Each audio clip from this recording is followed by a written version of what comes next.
ဆုဆန်ဆိုတဲ့ကောင်မလေးကတောင်တန်းပေါ်မှာဖွားပြစ်သူဒေါ်ကီတီနဲ့အတူနေထိုင်နေဆုဆန်ကိုဒေါ်ကီတီကအဖေလိုမေလိုဖွားလို့ဆောင်ရှောက်တယ်ဒေါ်ကီတီအတွက်ဆုဆန်ဟာသူ့ဘဝရဲ့ရာရာပါပဲသူတို့မြေဖွားဟာတော်တဲ့ကအသီးရွက်တွေရှာကနီးနာကဈေးမှသွားရောက်ပြီးတက်မွေးဝမ်းကြောင်းပြူတယ်ဒေါ်ခွေတွေတောင်းကျနေတဲ့ဆိုတဲ့တဲ့ကတောင်တစ်ခုလုံးပြတ်နေတယ်ဒေါ်ကီတီဟာတောင်ဆောင်ပေါ်ကအပင်ပေါ်မှာပြားရည်တက်ဖို့ပြီးအိုးလေးနဲ့ထက်ကဆုဆန်ကိုဈေးသွားရောက်စေတယ်မြေမလေးကဒေါ်ခွေတွေကိုကြောက်တယ်လို့ပြောတာကြောင့်ဒေါ်လေးတစ်ချောင်းကိုကင်သွားခိုင်းတယ်တောင်ပေါ်ကနေဆင်းတဲ့တော့ဆုဆန်တယောက်ခွေးလောက်တောင်ဖြစ်မရှိတဲ့တတ်တော်ဝသုံးကောင်နဲ့ထိတ်တိုက်တွေ့ခဲ့ရတယ်သူတို့သုံးကောင်ကရက်တော့ပြီးဆုဆန်ကိုတလက်စီဗရင်းကျင်ကပြစ်ထားခဲ့တယ်ဒေါ်ကီတီစီဆုဆန်တော်ခွေအကိုက်ခံထားရတယ်လို့ခလေးတွေလာပြောတယ်ဆုဆန်ကိုသူ့ရဲ့တပတ်လေးပတ်ပြီးဆေးရုံကိုခေါ်သွားတယ်ဆေးရုံကစစ်ဆေးပြီးမှတော်ခွေကိုက်ခံရတာမဟုတ်ပဲမရင်းချင်းခံရတဲ့ကြောင့်အဖွားကိုသိပေးတယ်လို့ရဲစခန်းကိုလည်းကြောင်းကြတယ်ဆုဆန်ကလမ်းတော်မလျှောက်နိုင်တော့တာမို့ဆေးရုံတက်ပြီးတော်တော်လေးကုရတယ်ဆေးရုံတက်နေတဲ့အတော်တွင်ဒေါ်ကီတီကရဲပြအေးစီနေတိုင်းလာပြီးလူစိုးမိမမိစုံစမ်းတယ်ရဲပြအေးအင်တိုက်အားတိုက်လိုက်ရှာတဲ့အခါမှာမရင်းကောင်သုံးကောင်တောက်ပြီးပြစ်ထားခဲ့တဲ့ရဲပလင်းတွေကြားကိုစောင့်ကြည့်တဲ့ကင်မရာကနေသူတို့စီလာတဲ့ကားနံပါတ်နဲ့သူတို့လွတ်ရက်တဲ့အားလုံးကိုတွေ့လိုက်ရတယ်အဲ့ဒီချိန်ကမဲဆွဲနေကြတဲ့အချိန်မှာကိုစလဲလောင်းနေတဲ့ကတယောက်ဖြစ်တဲ့ဦးဆွေကသူ့ကိုယ်သားမဲပြရင်ဆုဆန်ရဲ့မှုကိုသူ့ကိုယ်တိုင်ကင်တွယ်ပေးမယ်လို့ဆိုလာတယ်ဆုဆန်အကြောင်းကတနေ့လုံးမှာနာမည်ကျော်လာသလိုဦးဆွေအတွက်လည်းမဲဆွဲစရာကိစ္စတစ်ခုဖြစ်လာတယ်တကယ်တမ်းမရင်းကောင်၃ယောက်က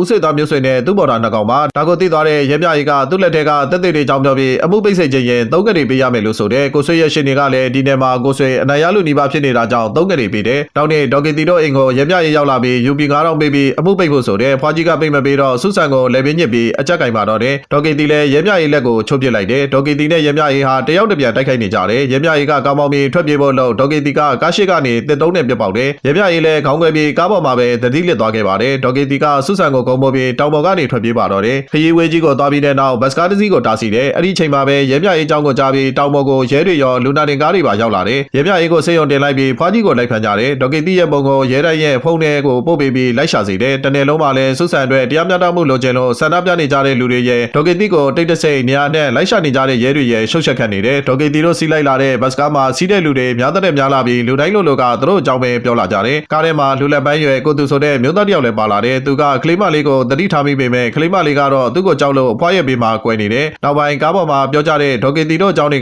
ကပြန်တဲ့ပြန်လာပြီးဟုတ်တာတွေရောမဟုတ်တာတွေရောပါလာတာကြောင့်သီးမခံနိုင်တဲ့ဆုံးဒေါ်ကီတီထရှင်ပါတော့တယ်ဒါကိုကားပေါ်ကခီးတဲ့တယောက်ကဗီဒီယိုရိုက်ထားပြီးအင်တာနက်ပေါ်တင်လိုက်တာကြောင့်ကြည့်ရှုသူတွေများသွားတယ်ဗီဒီယိုတင်ပြီးချက်ချင်းဆိုသလိုပဲရဲကားတစ်စီးကသူတို့ဘတ်စကားရှိမှပိတ်ရက်တယ်ရဲနှစ်ယောက်ကကားပေါ်တက်လာပြီးမြေးဖွားနှစ်ယောက်ကိုဖမ်းမယ်လို့တော့ကားပေါ်ကလူတွေဟာမြေးဖွားနှစ်ယောက်ရှိကနေကာကွယ်ပေးတယ်ကာကွယ်ပေးတဲ့လူတွေအကုန်လုံးကိုဖမ်းဖို့ပြောပြီးမြေးဖွားရှိရောက်တဲ့အခါဘေးကကိုသူကရဲနှစ်ယောက်စလုံးကိုရဲတူတွေဆိုတာဖော်ထုတ်လိုက်တယ်ရဲတွေကဆုဆန်ကိုတင်းဆွဲထုတ်တာဒေါ်ကီတီကတားတော့ပါရိုက်တယ်ကိုသူကဆုဆန်ကိုသူ့ဘက်ပြန်ဆွဲထားလိုက်တော့ရိုးရေးဆန်ခန့်ဖြစ်ပြီးနောက်ထပ်ရဲလေးယောက်ပါရောက်လာတယ်တကားလုံးမှာပါတဲ့မှန်တရားဘက်တော့သားခရီးသည်တွေကရဲတွေအကုန်လုံးကိုဝိုင်းပြီးဆော့ပလော်တီးလွတ်လိုက်တယ်ရဲတွေထွက်ပြေးသွားတော့မှဘတ်စကားလည်းခီးဆက်ထွက်ခဲ့ပါပြီးမြေးဖွားနှစ်ယောက်ကိုအားလုံးကဝိုင်းပြီးတော့ဂယုစိုက်ပေးကြတယ်ကိုသူကရှေ့နေတယောက်ပါသူကကားပေါ်မှာပဲလက်တော့ဖွင့်ပြီးတရားသူကြီးကိုဇုံနဲ့ချိတ်ဆက်တယ်ဆုဆန်ဖြစ်ခဲ့တာတွေအကုန်လုံးကိုတရားသူကြီးကိုပြောပြခိုင်းတယ်ဆုဆန်ပြောတဲ့အထက်မှာကားပြတစ်စီးကိုတွေးလိုက်တယ်ဆိုတာပါလို့တရားခံကိုရှာဖို့အတွက်ခီးသည်တွေကသူတို့နဲ့နီးစပ်ရာသီးတွေစီလှမ်းပြီးကိုကြီးတောင်းပေမဲ့ဘာသိလို့စောမှရှာမတွေ့ခဲ့ပါဘူးပါတီစီယိုရေးစင်းတဲ့ဖွဲ့နဲ့တွေ့တော့ဆုဆန်ကကားပြမှာအဲ့ဒီလူကြီးရဲ့ပုံတွေးလိုက်တယ်လို့ဆိုတယ်ကိုသူလည်း Facebook ကနေမျိုးဆွေတို့၃ယောက်ပုံပြတော့ဆုဆန်ကဟုတ်တယ်လို့ပြောတယ်အဲ့ဒီချိန်မှာပဲသူတို့ဘတ်စကားနောက်ကိုကားတစ်စီးတဲတန်လိုက်လာတယ်ကားပေါ်ကလူတွေကဘတ်စကားစီကူလာပြီးထဲဝင်မလို့ပေမဲ့ဝင်မြခဲ့ပါဘူးဒါကြောင့်တလန်လုံးဘတ်စကားကိုနောက်ကနေတိုက်ပြီးလိုက်လာတယ်လမ်းကွေးတစ်ကွေးမှာတော့ကားကအချိန်မထိန်နိုင်တော့ပဲကြောက်ထဲလိမ့်ကျသွားတယ်ကားပေါ်မှာလူတွေတော့ပါမသွားခဲ့ပါဘူးကိုသူကဒီလိုဖြစ်မှကြိုသိလို့ရှေ့ကနီးပညာအကြောင်းသားတွေလေးလာရေးခီးထွက်တဲ့ဘတ်စကားတွေကိုသူတို့ကားခီးတဲ့တွေကိုမောင်းရင်းနဲ့ရွှေ့ထားလိုက်တာပါဆုဆန်သေးပြီဆိုတဲ့သတင်းကတမဟုတ်ချင်းပြန်သွားတယ်ဒါပေမဲ့အင်ဂျင်နီယာအကြောင်းသားတွေ